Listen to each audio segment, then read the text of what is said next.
El Ministerio de Educación ha publicado las disposiciones para el retorno a la presencialidad y o semipresencialidad, así como para la prestación del servicio educativo para el año escolar 2022.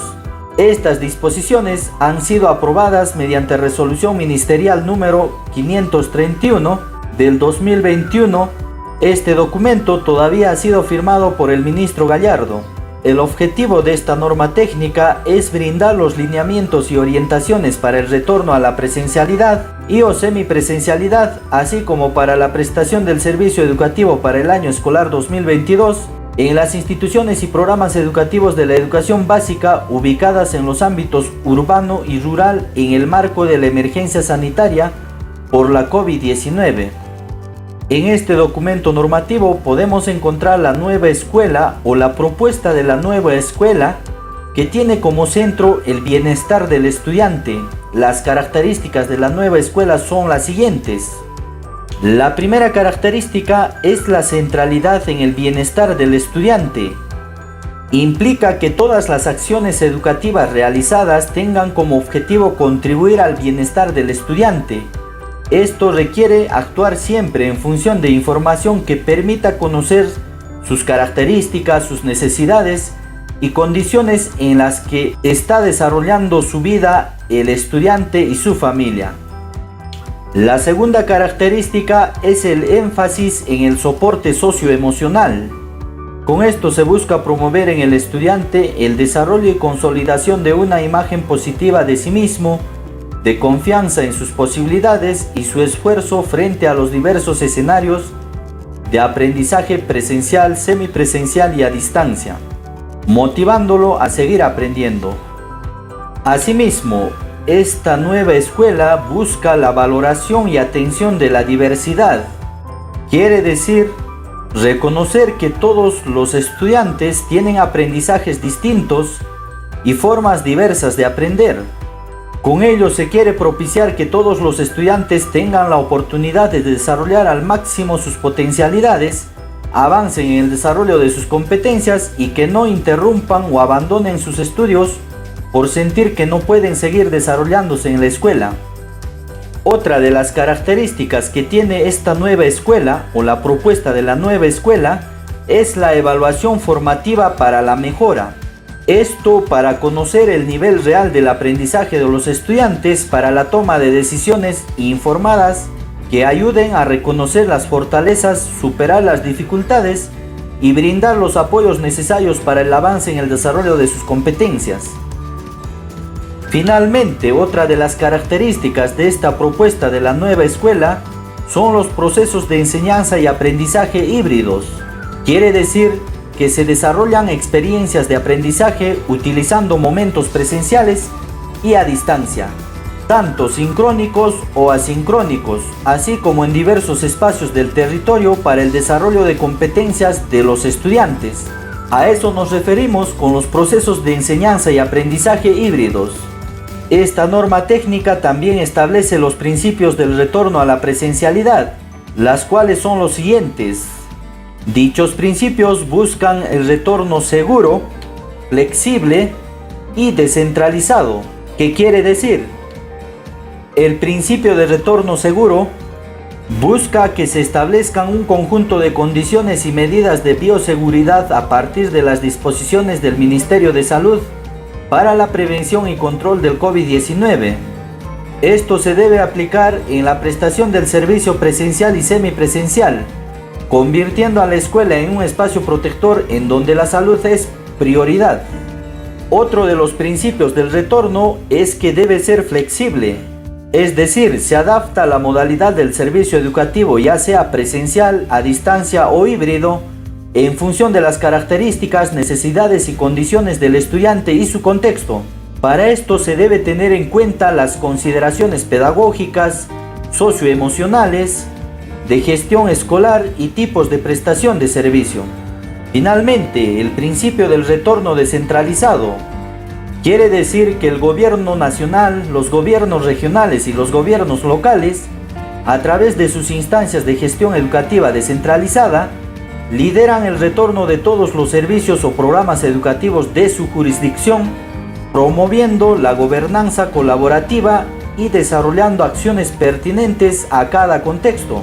Todo ello con el fin de favorecer la implementación del servicio educativo semipresencial o presencial que asegure los procesos de aprendizaje y el desarrollo de competencias en los estudiantes y en coordinación con la comunidad educativa. Para asegurar la prestación del servicio educativo sobre la base de estos tres principios, se debe fortalecer la articulación intersectorial con la finalidad de brindar una atención educativa integral de los estudiantes en los diversos contextos territoriales de nuestro país. Esos serían los principios para asegurar el retorno a la presencialidad o semipresencialidad. Recordemos que en un anterior comunicado, el Ministerio de Educación había establecido el principio de obligatoriedad, como también que el retorno iba a ser masivo. Pero según esta norma técnica, podemos ver que el retorno a la presencialidad o semipresencialidad debe ser seguro, flexible y descentralizado. En esta norma técnica también podemos encontrar la calendarización, las condiciones y pasos para el retorno tanto a la educación presencial, semipresencial como también a la educación híbrida. Por ello, antes de ver la calendarización de cómo está organizado este año escolar, cabe indicar que el proceso de retorno contempla actividades a desarrollarse durante los meses de enero y febrero a través de Aprendo en Vacaciones, como también a través de Aprendo en Comunidad.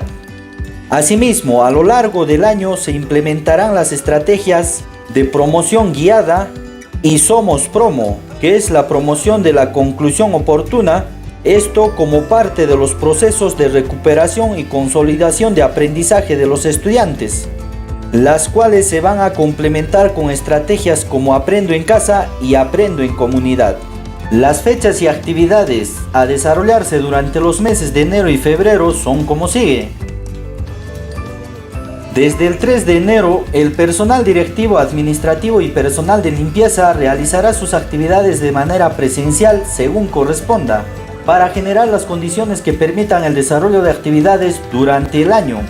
Asimismo, durante los meses de enero y febrero, las instituciones o programas educativos podrán hacer uso de sus espacios abiertos para el desarrollo de actividades artísticas, deportivas, lúdicas y de recuperación de aprendizajes. Entonces, estas serían las actividades que contempla esta norma técnica para los meses de enero y febrero. En este cuadro, estimados maestros, les presento el calendario escolar del año 2022, la cual está compuesta por 36 semanas lectivas y 8 semanas de gestión, considerando el siguiente detalle. El primer bloque de semanas de gestión tiene una duración de 2 semanas, la cual estaría comprendida desde el 1 de marzo al 11 de marzo. El primer bloque de semanas lectivas estaría comprendida por 9 semanas, las cuales se desarrollarán desde el 14 de marzo al 13 de mayo. El segundo bloque de semanas de gestión se va a realizar una semana desde el 16 de mayo al 20 de mayo. El segundo bloque de semanas lectivas va a tener una duración de 9 semanas desde el 23 de mayo al 22 de junio. El tercer bloque de semanas de gestión se va a realizar durante 2 semanas, desde el 25 de julio al 5 de agosto. El tercer bloque de semanas lectivas va a tener una duración de 9 semanas, es decir, desde el 8 de agosto hasta el 7 de octubre. El cuarto bloque de semanas de gestión tendrá una duración de 1 semana, la cual se va a desarrollar desde el 10 de octubre al 14 de octubre. Y el cuarto bloque de semanas lectivas tendrá una duración de 9 semanas, desde el 17 de octubre al 16 de diciembre. Finalmente, el quinto bloque de semanas de gestión va a tener una duración de 2 semanas, desde el 19 de diciembre al 30 de diciembre. Este sería la calendarización escolar del año 2022. En esta parte, estimados directores, estimados docentes, vamos a ver las condiciones para el retorno del servicio educativo presencial o semipresencial. Principalmente serían las condiciones de bioseguridad, las cuales son la ventilación, el distanciamiento físico, la señalización, la implementación de estaciones de lavado o desinfección de manos y la organización de los espacios educativos. Esto en concordancia con lo establecido por el Ministerio de Salud, quien emana que toda institución o programa educativo debe asegurar el cumplimiento de las condiciones de bioseguridad, acondicionando los espacios abiertos y cerrados del local educativo para brindar el servicio educativo presencial o semipresencial. Dichas condiciones son las siguientes. La ventilación, ¿cómo debe ser, estimados maestros? Se debe asegurar que todos los ambientes del local educativo tengan ventilación natural adecuada y se mantengan las ventanas y puertas abiertas para asegurar la circulación del aire. En este caso es recomendable priorizar las actividades en espacios abiertos. Si la institución educativa cuenta con espacios abiertos, las actividades se deben realizar en dichos lugares. Otra de las condiciones de bioseguridad es el distanciamiento físico. En esta norma técnica se establece, a partir del distanciamiento físico de 1 metro, se debe calcular el aforo máximo de cada espacio y organizar el mobiliario para que las y los estudiantes, docentes y personal administrativo desarrollen sus actividades. Entonces, a diferencia de las anteriores normas técnicas, en este documento se establece que el distanciamiento físico debe ser de 1 metro. Sobre la señalización, el local educativo debe encontrarse señalizado a fin de asegurar el cumplimiento del aforo máximo permitido. En las puertas de ingreso y salida de espacios cerrados, la capacidad de aforo total permitido debe estar señalizada o pegada en dichos espacios. Asimismo, en el lavado, desinfección de manos, uso correcto de mascarillas, la distancia física de 1 metro, ventilación natural adecuada. Entonces, para este tema de la señalización, cada director, el personal administrativo y los docentes deben colocar dichas señalizaciones de la manera más creativa y teniendo en cuenta esta norma técnica. En el caso de los espacios comunes y al ingreso del local educativo, se debe señalizar el lavado o desinfección de manos, el uso correcto de mascarillas, la distancia física de 1 metro, la ventilación natural adecuada. Asimismo, también en la puerta de ingreso y salida del local educativo y los puntos de acopio de desechos.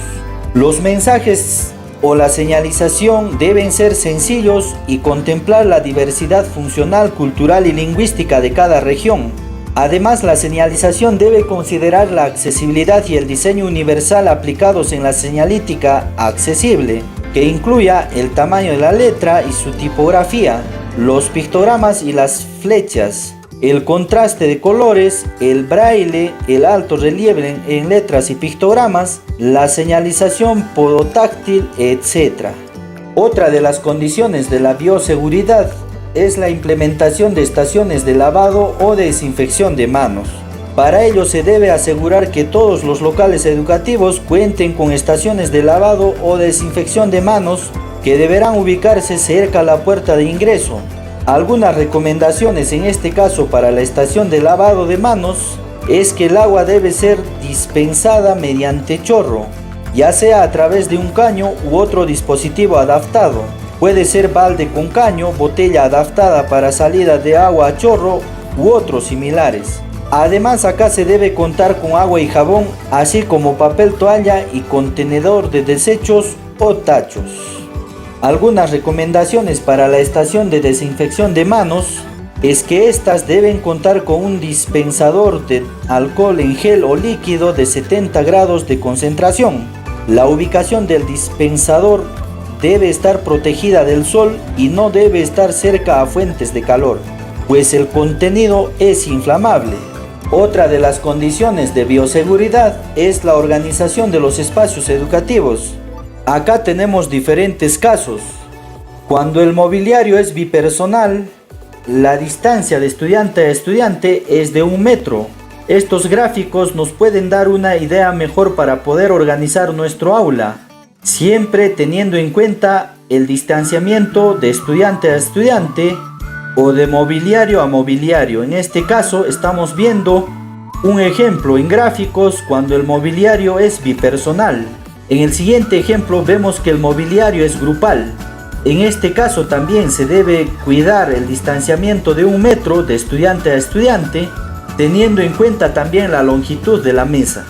En el ejemplo 3 podemos ver el mobiliario unipersonal. En este caso igualmente se debe mantener la distancia de 1 metro de estudiante a estudiante y poder organizar nuestro aula de la manera más creativa, pero teniendo en cuenta estas recomendaciones y el distanciamiento de estudiante a estudiante y de estudiante con los docentes.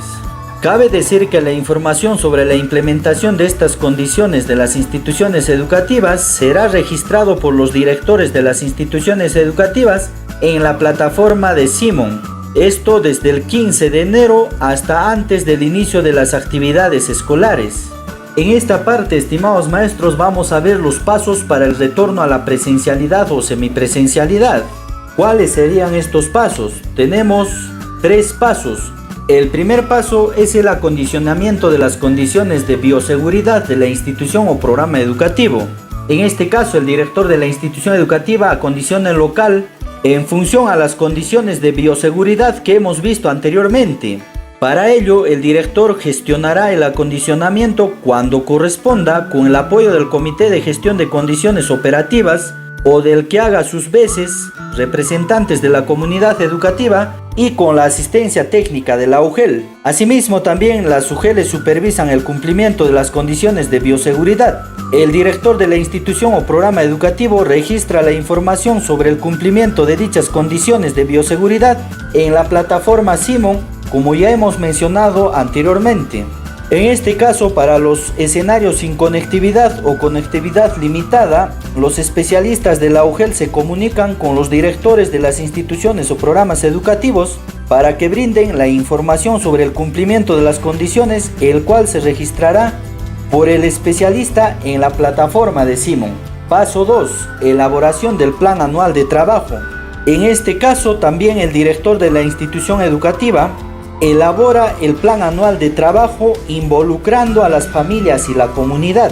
Este plan anual de trabajo debe ser producto de la elaboración del director en coordinación con las familias y la comunidad.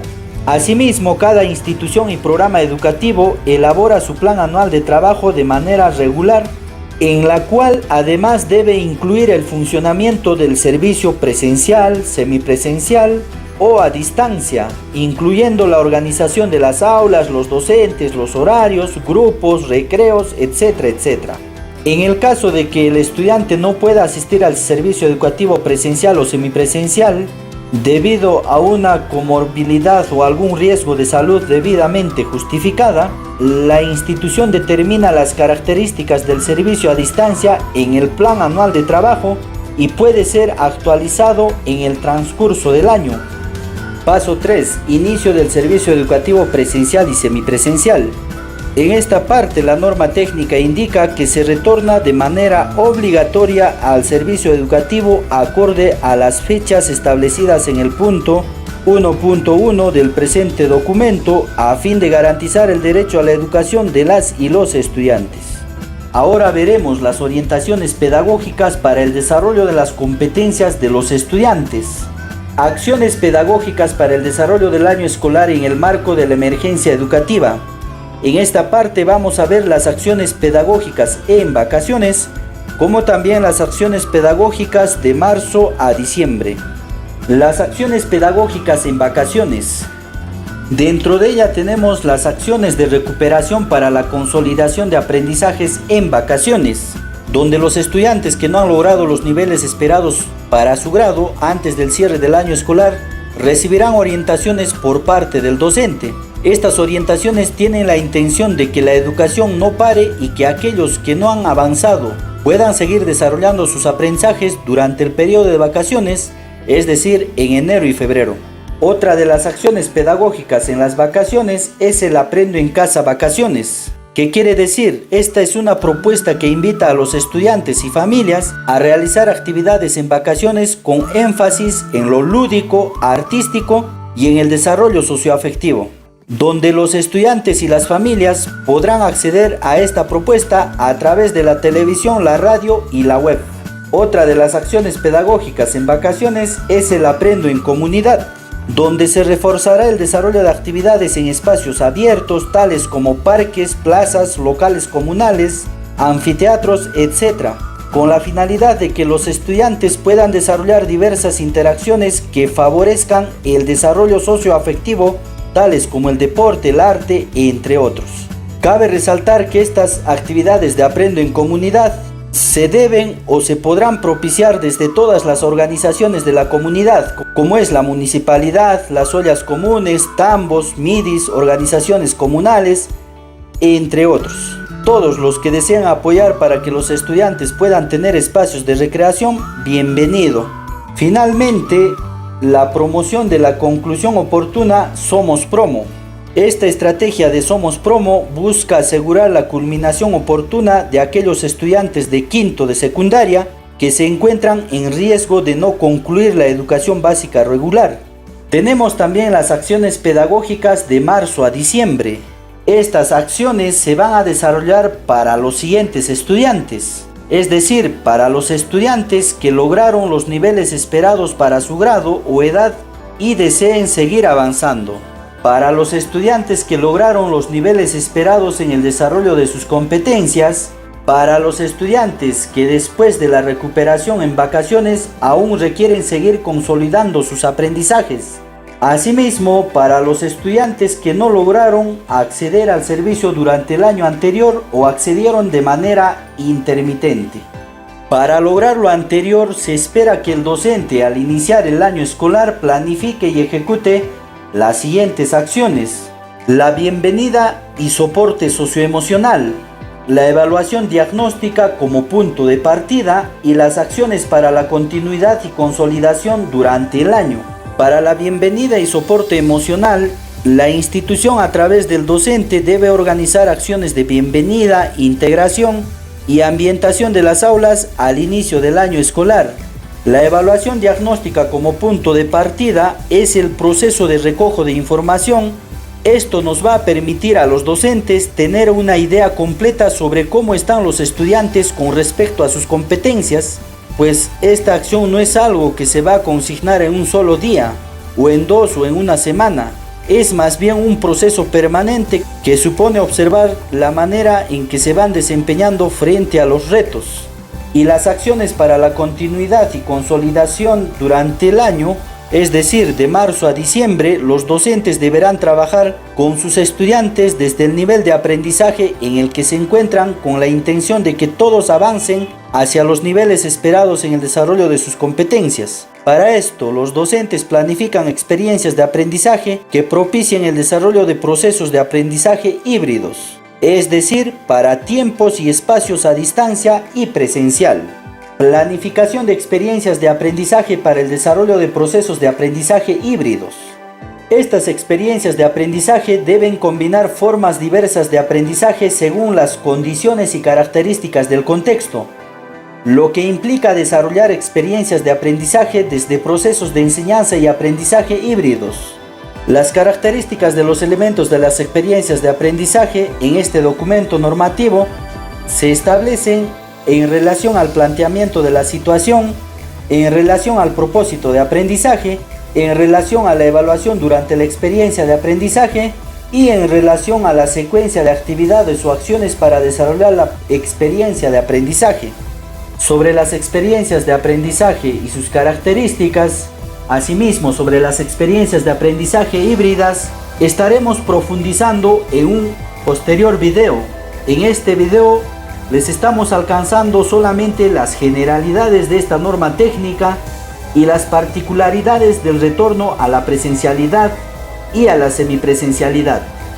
En esta norma técnica también encontramos sobre la evaluación formativa como aspecto clave para el desarrollo de competencias desde procesos de aprendizaje híbridos. Por ello, desde procesos de aprendizaje híbridos, la evaluación formativa considera los distintos momentos y formas de trabajo. Desde un enfoque formativo, la evaluación debe facilitar la retroalimentación al estudiante, durante los distintos momentos de su proceso de aprendizaje para que reconozca sus fortalezas, dificultades y necesidades a partir del análisis de las evidencias de aprendizaje.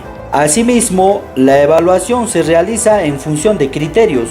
Estos criterios son los referentes específicos que nos permiten observar si el propósito de aprendizaje se ha logrado o se va logrando en las actuaciones o producciones en una determinada experiencia de aprendizaje. Asimismo, los criterios de evaluación deben ser comprendidos por los estudiantes según sus características de desarrollo y no solo se deben utilizar para valorar la producción final, sino también el proceso. El docente debe promover en sus estudiantes el análisis de las evidencias de aprendizaje, esto para identificar sus avances, dificultades y oportunidades de mejora. Las evidencias de aprendizaje que se plantean en las experiencias deben ser relevantes y potentes, de manera que permitan visualizar y recoger información del estado de desarrollo de las competencias de los estudiantes. Las evidencias de aprendizaje deben analizarse sobre la base de criterios de evaluación de forma periódica. En el caso de educación básica especial y de los estudiantes con discapacidad, en la educación básica regular y educación básica alternativa, se debe considerar la importancia de la evaluación psicopedagógica, los planes de orientación individual, los planes individuales de atención y la identificación de acciones observables para evaluar las actividades de aprendizaje en el marco de la evaluación formativa. Condiciones de gestión y protocolos de operación. El cumplimiento de estas condiciones operativas podrá desarrollar el espacio necesario para que logre gestionar los procesos pedagógicos y el bienestar de su escuela de acuerdo a los 5 compromisos de gestión, las cuales son el desarrollo integral de los estudiantes, compromiso 2, acceso de los estudiantes al CEP hasta la culminación de su trayectoria educativa, compromiso 3, gestión de las condiciones operativas orientada al sostenimiento del servicio educativo ofrecido por la institución educativa, compromiso 4, gestión de la práctica pedagógica orientada al logro de aprendizajes previstos en el perfil de egreso del Currículo Nacional de la Educación Básica, compromiso 5, gestión del bienestar escolar que promueve el desarrollo integral de los estudiantes. En esta parte vamos a ver los tipos de prestación de servicio educativo, las cuales serían presencial, a distancia y semipresencial. El tipo de prestación de servicio educativo presencial se realiza en horario regular de lunes a viernes con la presencia física del docente y de los estudiantes. El tipo de prestación semipresencial es el servicio educativo que combina momentos de trabajo a distancia y presencial cubriendo 5 días de la semana. El horario se determina a partir de las características y condiciones de las instituciones y programas educativos. En ambos momentos los estudiantes desarrollan procesos de aprendizaje que se complementan. En cambio, en el tipo de prestación de servicio educativo a distancia es donde el estudiante no comparte el mismo espacio físico con sus pares y docentes en el desarrollo de sus competencias, pudiendo desarrollarse en contextos con y sin conectividad. Este tipo de prestación de servicio educativo se da en casos excepcionales, pues lo óptimo es brindar algún tipo de presencialidad. Cabe aclarar que se debe tomar en cuenta que para los momentos de presencialidad se debe contemplar un máximo de 4 horas cronológicas diarias en contextos urbanos y para ámbitos rurales se considera el horario regular de acuerdo a su jornada escolar. Medidas generales de prevención y protección personal en el local educativo. Vacunación completa contra la COVID-19, es decir, la medida de prevención más efectiva es la vacunación completa contra la COVID para el personal docente y no docente. El carnet de vacunación es obligatoria para la asistencia a la institución educativa o programa educativo de acuerdo a la disposición del Ministerio de Salud. Sobre el distanciamiento físico, en todo momento y en todos los ambientes del local educativo de las instituciones, así como en las aulas periféricas de la educación básica alternativa, todas las personas deben mantener como mínimo el distanciamiento físico de 1 metro. Respecto al lavado o desinfección de manos, el lavado o desinfección de manos debe realizarse de manera frecuente con agua y jabón y durante al menos 20 segundos o desinfectarlas con alcohol en gel o líquido. Sobre el uso obligatorio permanente y correcto de mascarillas. El uso de la mascarilla es obligatorio para ingresar y permanecer en las instituciones educativas. Se debe utilizar en todo momento las mascarillas que tengan buena capacidad de filtración y ajuste al rostro. Esto es posible con una mascarilla KN95 y doble mascarilla, una quirúrgica de 3 pliegos, debajo y sobre ella una mascarilla comunitaria. Sobre la protección ocular. La protección ocular no es obligatorio, no obstante, el uso de protección ocular como gafas o caretas faciales es recomendable en espacios cerrados donde no se pueda mantener el distanciamiento físico. Sobre la burbuja social, los estudiantes y docentes deben estar en contacto únicamente con los estudiantes y docentes de su aula. Eso es lo recomendable. Sobre la higiene respiratoria, se recomienda incidir en la comunidad educativa respecto a la higiene respiratoria. Al estornudar o toser, hacerlo sobre la flexura interna del codo o la parte interna del antebrazo o el papel higiénico, ya sea que se tenga o no puesta la mascarilla en el momento. En esta norma técnica también, estimados directores y maestros, podemos encontrar los protocolos para el desarrollo de la jornada escolar, los protocolos al salir del domicilio, en el transporte público escolar, en las rutinas de ingreso al local educativo, la rutina para el consumo de alimentos, durante las clases, rutina de salida del local educativo, al llegar al domicilio, protocolo de seguimiento a la condición de salud de la comunidad educativa, identificación de personas del grupo de riesgo frente a la COVID, descarte de sintomatología o identificación de caso sospechoso de COVID, cómo actuar frente a eso, caso probable de COVID, igualmente, acá están los protocolos, medidas generales ante la presencia de casos confirmados o presencia de síntomas. Estimados maestros, este documento lo pueden descargar desde la descripción de este video, ya ustedes lo podrán analizar con sus colegas detenidamente. En este caso les estoy alcanzando información general.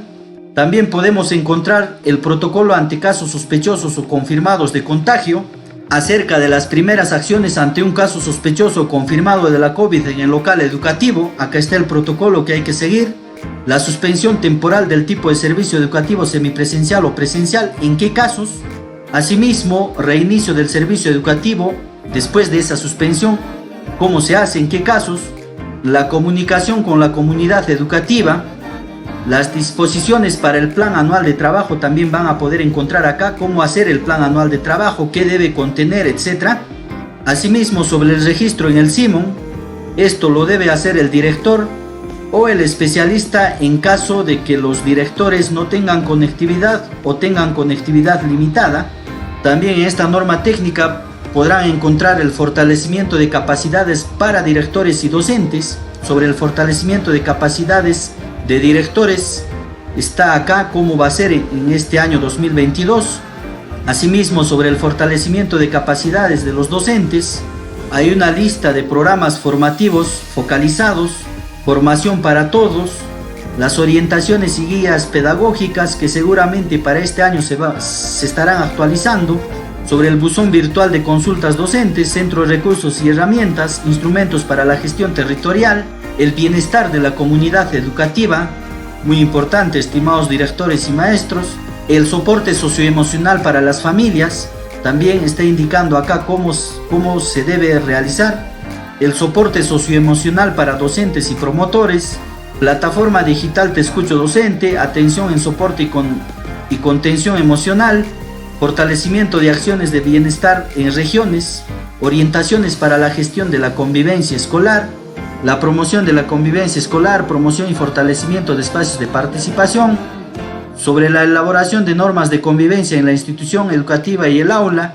prevención y atención de la violencia contra niños, niñas y adolescentes, roles y responsabilidades del Ministerio de Educación, está por acá, hay que revisarlo, de las DRE y las gerencias regionales de educación, responsabilidades de las UGELES, responsabilidades de la institución educativa o programa educativo, las responsabilidades de los gobiernos locales y las responsabilidades de los docentes.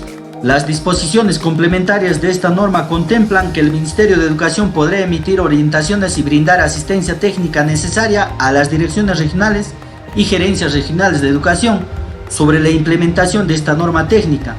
Asimismo, la plataforma Simon estará disponible para su uso desde enero del 2022.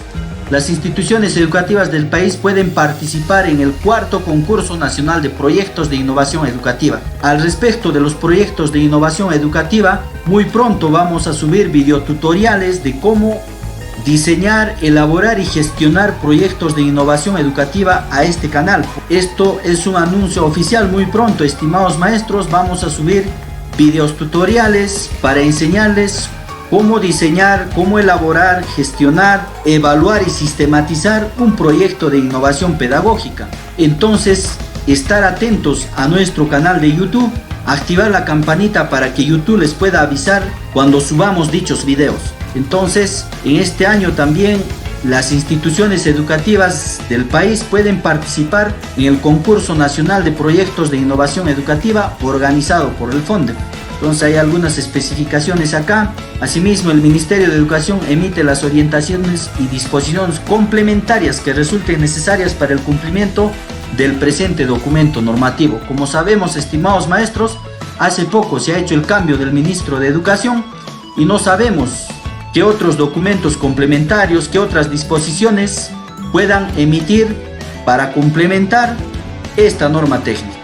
Entonces también acá pueden encontrar los anexos, el anexo 1 sobre el kit de prevención de la COVID-19, acá está para el personal de la institución educativa, para los estudiantes.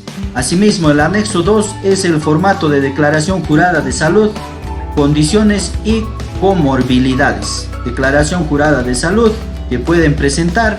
Asimismo, el anexo 3 son los formatos de declaración, ficha de sintomatología COVID para el reinicio gradual de las labores y actividades. Allí tienen, eso sería todo. Entonces, estimados directores y maestros, esta es la norma técnica para el retorno al servicio educativo 2022. Dicho eso, nos vemos en el siguiente video.